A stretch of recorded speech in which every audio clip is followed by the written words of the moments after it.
আচ্ছা, সম্পর্কের কি একটা নাম থাকা প্রয়োজন? সম্পর্কের কি একটা নাম লাগে না?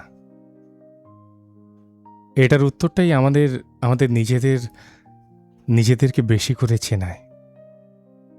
উত্তরটা হ্যাঁ অথবা না, দুটোই হতে পারে। হয়তো দুটোই ঠিক।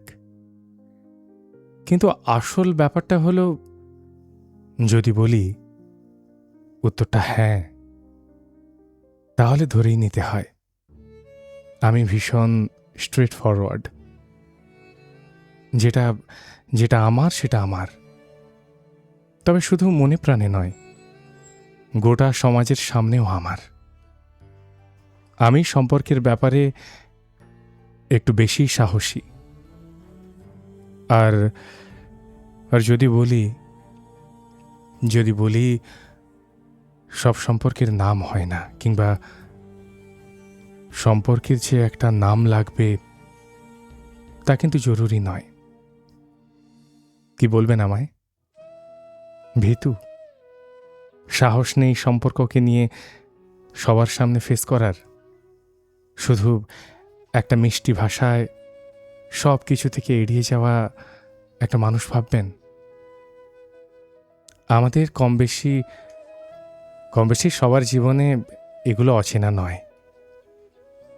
জীবনে একটা মানুষ আসে, হয় সে পিছিয়ে গেছে একটা সম্পর্কের নাম দিতে, আর কখনো কখনো আমরাও পিছিয়ে গেছি। এমনও তো হয়, সময় অবস্থা মাঝে মাঝে আমাদের হাত পা বেঁধে দেয়, আমরা না চেয়েও পিছিয়ে আসি। আসলে ভুল ঠিক, ভীতু সাহসী বলে কিছুই নেই। সবটা মানুষকে সময় আর আর মানুষের ব্যক্তিগত অবস্থা কন্ট্রোল করে। নাম দিতে পারা যায়নি বলে কত সম্পর্ক থাকতে চেয়েও ছিঁড়ে গেছে। হ্যাঁ, ছেড়ে গেছে নয়, ছিঁড়ে গেছে। সব শেষে শুধু শুধু সম্পর্কটা মনে মনে থেকে গেছে। ওই যে অনির্বাণবাবু তার একটা সিনেমাতে বলেছেন না, যারা কখনো কারুর হবে না, আমরা কেন কেন শুধু তাদেরকেই ভালোবেসে যাই? যদি এটাই ভালোবাসা হয়, তবে ভালোবাসা নিও।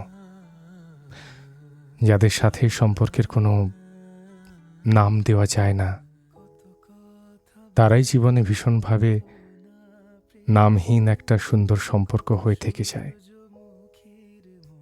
তোমাকে তোমাকে থেকে যেতে বললে তুমি কি সত্যিই থেকে যেতে, নাকি তুমিও আমার মতো ভালোবাসাকে ভয় পেতে? বলো।